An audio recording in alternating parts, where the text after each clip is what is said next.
ऐसी ही एक साजिश रूस में हो रही है। रूस में व्लादिमीर पुतिन के नाम के आगे से प्रेसिडेंट शब्द हटाकर एक नया ओहदा देने की तैयारी हो रही है। व्लादिमीर पुतिन के लिए इस साजिश की वजह भी एक और व्लादिमीर ही है। और हैरत की बात यह है कि इस व्लादिमीर के पुतिन भी बहुत बड़े फैन रहे हैं। ये व्लादिमीर इतना ताकतवर माना गया है कि उसे पहले से यूक्रेन युद्ध के बारे में सब कुछ मालूम था। और यही वजह है कि अब कहा यह जा रहा है कि यूक्रेन युद्ध में तीसरा व्लादिमीर भी उतर गया है। इस व्लादिमीर को तो हम सब जानते ही हैं। ये रिपोर्ट देखेंगे तो आपको पता चलेगा कि बाकी के दो व्लादिमीर आखिर कौन कौन हैं।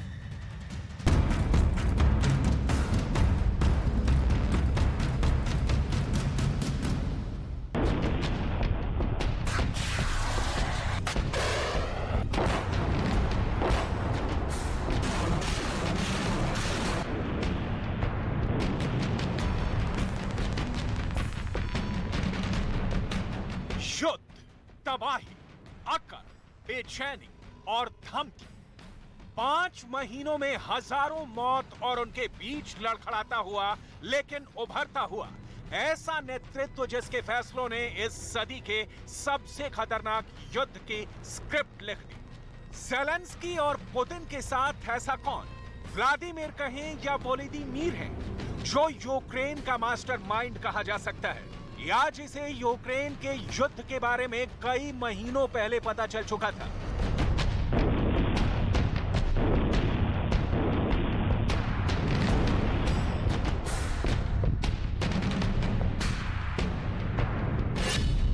क्या इसे यूक्रेन के युद्ध में तीसरे व्लादिमीर की एंट्री कही जाए, जो बहुत बड़ी मिस्ट्री बन चुका है? व्लादिमीर पुतिन और वोलोदिमीर ज़ेलेंस्की के अलावा यूक्रेन की जंग में तीसरा व्लादिमीर कौन है, जिसे सब कुछ पता था? आखिर वो व्लादिमीर है या वोलोदिमीर? उसे क्या पुकारा जाता है? क्योंकि इन दोनों नाम में कोई फर्क नहीं, इनके उच्चारण में सिर्फ रूस और यूक्रेन की सरहद का फर्क है। अब सवाल है कि यूक्रेन के युद्ध के बारे में व्लादिमीर पुतिन और वोलोदिमीर ज़ेलेंस्की के अलावा तीसरा व्लादिमीर कौन था, जो सब कुछ जानता था, जिसे पता था कि युद्ध कब होगा और 2022 दूसरे विश्व युद्ध के बाद यूरोप के इतिहास में सबसे ज्यादा खून खराबे वाला साल बन जाएगा।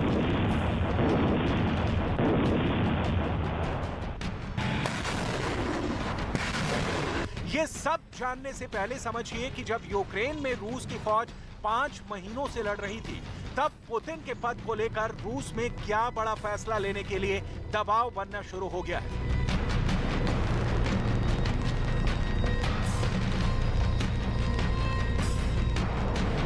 क्रेमलिन में पुतिन के सबसे कट्टर सहयोगी चाहते हैं कि अब पुतिन को प्रेसिडेंट ना कहा जाए, क्योंकि यह शब्द पश्चिम की देन है।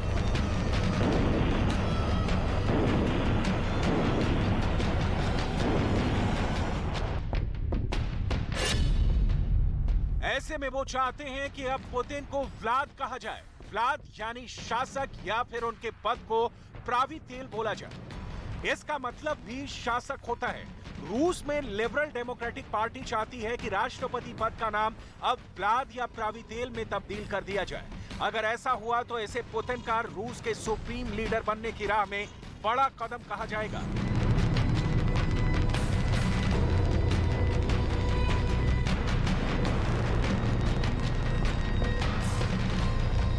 पश्चिमी देशों का मीडिया लगातार ऐसी खबरें छाप रहा है, जिसमें बताया गया है कि रूस अब पुतिन को एक नई पहचान देने की तैयारी कर रहा है और इसके लिए व्लाद या फिर प्रावितेल जैसे टाइटल पर चर्चा तेज हो गई है।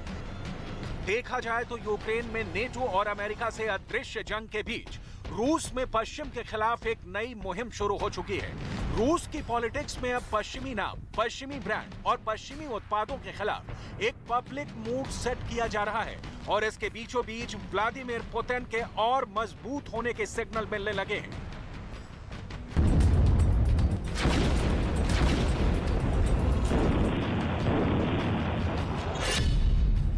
ऐसे में सवाल है कि क्या आने वाले वक्त में राष्ट्रपति पुतिन को व्लाद पुतिन कहा जाएगा या फिर प्रावितेल पुतिन?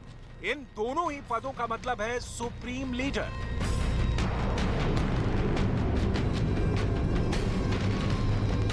यूक्रेन की जंग ने पुतिन को बहुत ताकतवर बना दिया है, इसमें कोई शक नहीं। यूक्रेन पर पुतिन जितनी मिसाइलें दाग रहे हैं, वो जितने रॉकेट बरसा रहे हैं, उनकी फौज भी जितने बड़े इलाके को अपने कब्जे में लेती जा रही है, उतना ही नाम पुतिन का हो रहा है।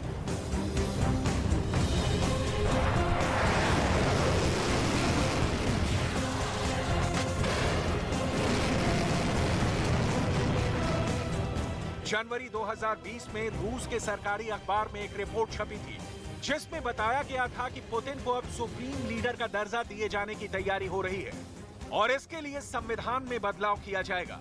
ये प्रस्ताव 700 संशोधनों का हिस्सा है, जो 1993 के बाद संविधान में सबसे बड़ा बदलाव कहा जाएगा।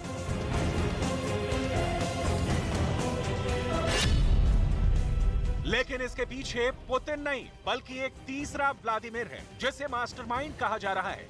और अब आपको इस व्लादिमीर के बारे में बहुत गौर से समझना चाहिए।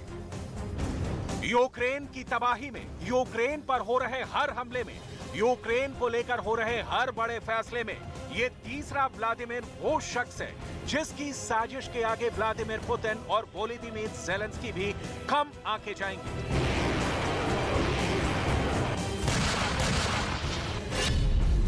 इस शख्स का नाम है व्लादिमीर ज़िरोनोस्की, जो पुतिन का एक बहुत कट्टर समर्थक माना जाता था, इसलिए क्योंकि व्लादिमीर ज़िरोनोस्की अब इस दुनिया में नहीं है। उसकी मौत अप्रैल में हो गई थी।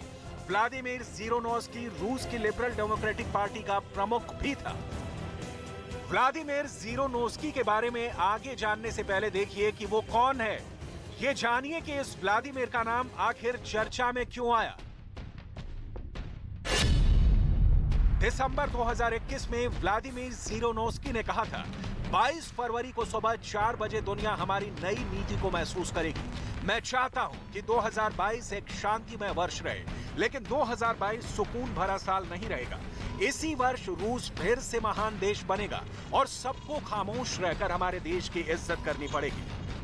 इसका मतलब साफ है कि यूक्रेन में आज जो कुछ चल रहा है, कीव से लेकर डॉनबास और ओडेसा से लेकर जो कुछ चल रहा है, पुतिन की फौज जितनी भी मिसाइल दाग रही है, मारियोपोल और सेवरोदोनेत्स्क से लेकर वो हर शहर जिसको पुतिन की सेना ने रौंद डाला है, उसके बारे में इस व्लादिमीर को पहले से पता था और वो पूरे प्लान को बहुत अच्छी तरह जानता था।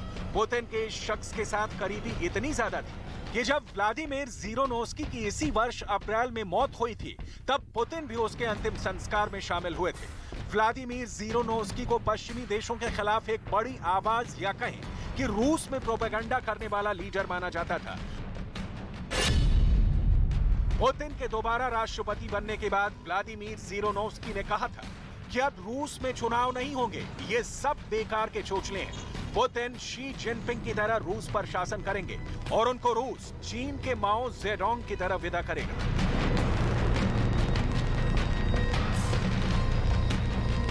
इन तमाम प्रोपेगेंडा का फायदा जाहिर है कि पुतिन को ही हुआ। यूक्रेन में चल रही भीषण जंग और लगातार तबाह हो रहे ज़ेलेंस्की के शहर, इन तमाम तस्वीरों के बीच व्लादिमीर ज़िरोनोस्की की पार्टी चाहती है कि पुतिन का दर्जा राष्ट्रपति से बुलंद करके सुप्रीम लीडर का कर दिया जाए। नेटो और अमेरिका पहले से ही रूस से परेशान है। वो पुतिन के अहंकार को इस युद्ध की सबसे बड़ी वजह बताते हैं, लेकिन रूस की अंदरूनी राजनीति में पुतिन के लिए बड़ी तैयारी चल रही है। रूस में लिबरल डेमोक्रेटिक पार्टी के पास अभी 22 सीटें हैं। ये 450 सीट वाली रूस की संसद में बहुत छोटा सा हिस्सा है, लेकिन ये पार्टी चाहती है कि पुतिन को व्लाद या फिर प्रावितिल कहकर पुकारा जाए।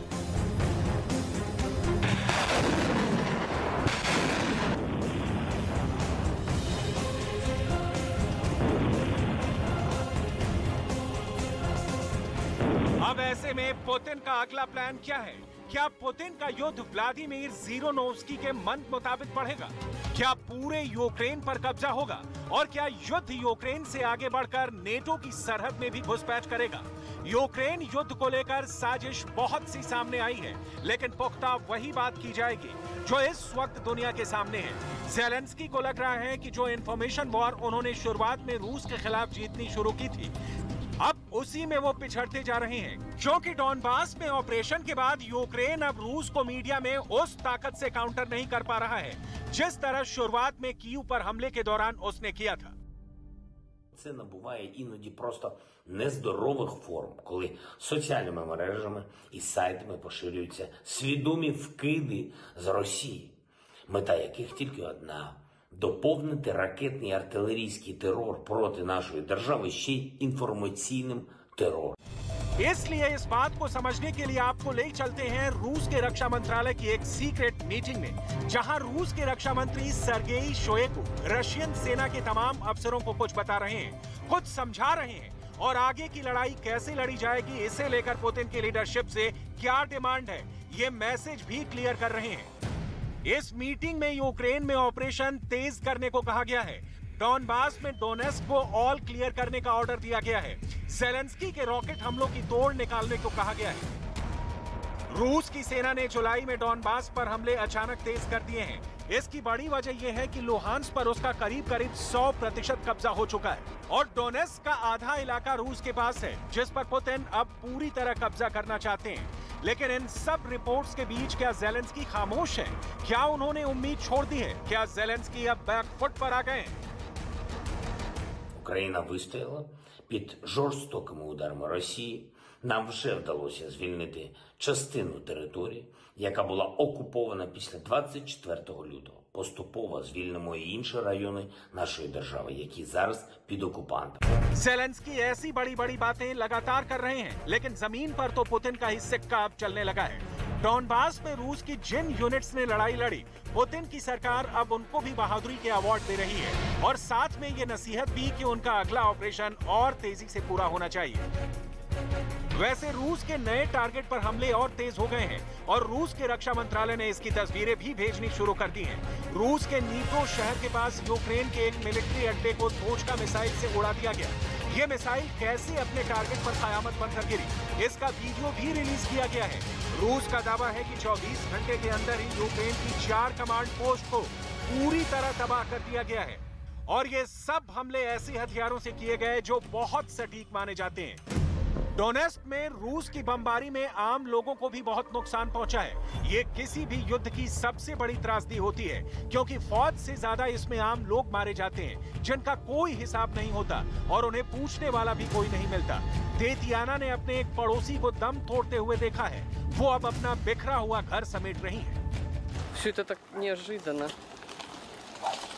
Мы ничего и не поняли, кто был дома. Ну, все, нет окон, нет крыш. Ну, вот дом практически тоже снесен. И оно несколько вот так вот домов, все посечено. Меня собака убила.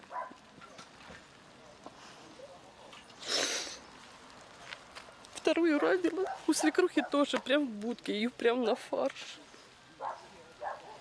Тут выхожу, соседка сидит. Я думала, ей плохо стало. Ее вообще просто.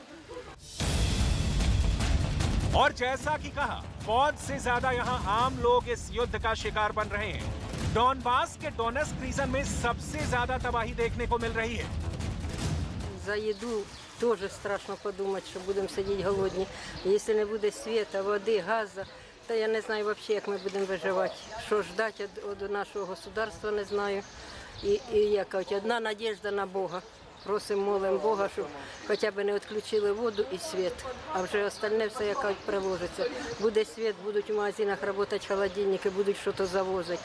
Пенсія хоч і невеличка, але все одно щось можна. डोनेस्क और आसपास के शहरों में अब रूस के मिसाइल अटैक लगातार हो रहे हैं। अब तक यूक्रेन पर 2000 से ज्यादा मिसाइल दाग चुके पुतिन के नए अटैक अब रिहायशी इलाकों पर भी देखने को मिले हैं। ये बात बहुत चौंकाने वाली है, लेकिन ज़ेलेंस्की के पास इसे रोकने के लिए कुछ नहीं है, सिवाय इसके कि वो रूस की पोजीशन पर जवाबी कार्रवाई करे। लेकिन सवाल है कि क्या रूस की फायर पावर के आगे वो कब तक डटे रहेंगे? Після обстрілу, коли зникло світло, до нас поступило дві людини легкої ступені тяжесті і один чоловік, який потребував оперативного втручання. Також лікарі одягали ліхтарі, включали ми лампи і робили операцію. डॉनबास में पुतिन के ताजा ऑपरेशन की रिपोर्ट कीव में बैठे ज़ेलेंस्की को भी बराबर मिल रही है और वो भी जानते हैं कि रूस अब अपने हमलों को लेकर और ज्यादा आतंक फैला रहा है ताकि यूक्रेन के लोग घबरा जाएं और उनका हौसला टूट जाए। людей сьогодні налякав фейк про масовий російський ракетний удар по Україні. Після усього, що відбувалось попередні тижні, після Дніпра, Вінниці, Часового Яру, скільки нервів псується щоденне тиражуванням страшилок від російських пропагандистів і посадовців, скільки проблем українці створюють самі для себе, довіряючи будь-якому анонімному джерелу. ज़ेलेंस्की की अब पूरी आस अमेरिका और बाकी नेटो देशों से है, जिनसे वो लगातार हथियार की डिमांड कर रहे हैं। यूक्रेन रूस को काउंटर करने के लिए हाइमर्स रॉकेट का इस्तेमाल कर रहा है और साथ में अब वो ब्रिटेन के M270 रॉकेट लॉन्चर के लिए भी खुद को तैयार कर चुका है। ये ऐसे मल्टी लॉन्चर रॉकेट सिस्टम है जिससे रूस के प्लान को एकदम से झटका लगा है। यही वजह है कि रूस अब ज़ेलेंस्की को मिल रही इस मदद को जड़ से मिटाने के लिए ईरान से ड्रोन भी लेने की तैयारी में है। वैसे फिलहाल ज़ेलेंस्की के रॉकेट सिस्टम और आर्टिलरी का जवाब रूस कैसे दे रहा है, अब वो देखिए। यूक्रेन की आर्टिलरी पोजीशन को रूस लगातार निशाना बनाने की कोशिश कर रहा है। इसके लिए उसने निकोलाइव, खार्कोव और दोनेत्स्क के आसपास यूक्रेन की वो तोप तबाह कर दी जो अमेरिका से मिली थी, यानी M777। रूस के रक्षा मंत्रालय ने वो वीडियो भी जारी किया है जब यूक्रेन में आर्टिलरी के ठिकाने को निशाना बनाया गया। इसके लिए रूस अपने सुखोई 25 विमानों का भी इस्तेमाल कर रहा है, जो नीची उड़ान भरते हुए यूक्रेन की पोजीशन पर जबरदस्त बमबारी कर रहे हैं। निशाना टारगेट पर लगा कि नहीं, इसकी तस्दीक करने के लिए रूस के ड्रोन इस्तेमाल किए जा रहे हैं, जो कमांड पोस्ट तक पूरी जानकारी भेज देते हैं। लेकिन ज़ेलेंस्की को मिलने वाले हथियार पुतिन की नई टेंशन जरूर है, क्योंकि अब भी यूक्रेन की फौज को नए हथियार सप्लाई किए जा रहे हैं। लेकिन ये सप्लाई चेन भी बड़ी साजिश का शिकार बन सकती है।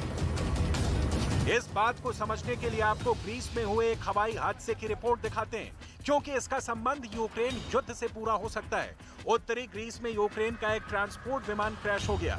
बताया जा रहा है कि इस विमान में ऐसा सामान था जो युद्ध में इस्तेमाल हो सकता था, मसलन गोला बारूद या कोई और हथियार।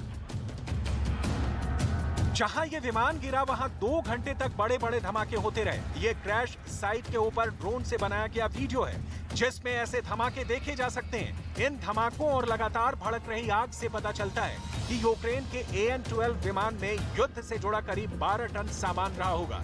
इसकी पूरी आशंका है जहां यूक्रेन का ये विमान गिरा वहां आसपास किसी के भी जाने पर रोक लगा दी गई है, क्योंकि अब भी वहां विस्फोटक हो सकते हैं जो लोगों को नुकसान पहुंचा सकते हैं। अभी यूक्रेन का युद्ध बहुत सी तबाही दिखाएगा, क्योंकि जंग खत्म करने से ज्यादा अब इसके लंबा खींचने पर दांव लगाया जा रहा है। नेटो और पुतिन दोनों अब युद्ध में इसी नजरिए के साथ आगे बढ़ते हुए दिखाई दे रहे हैं।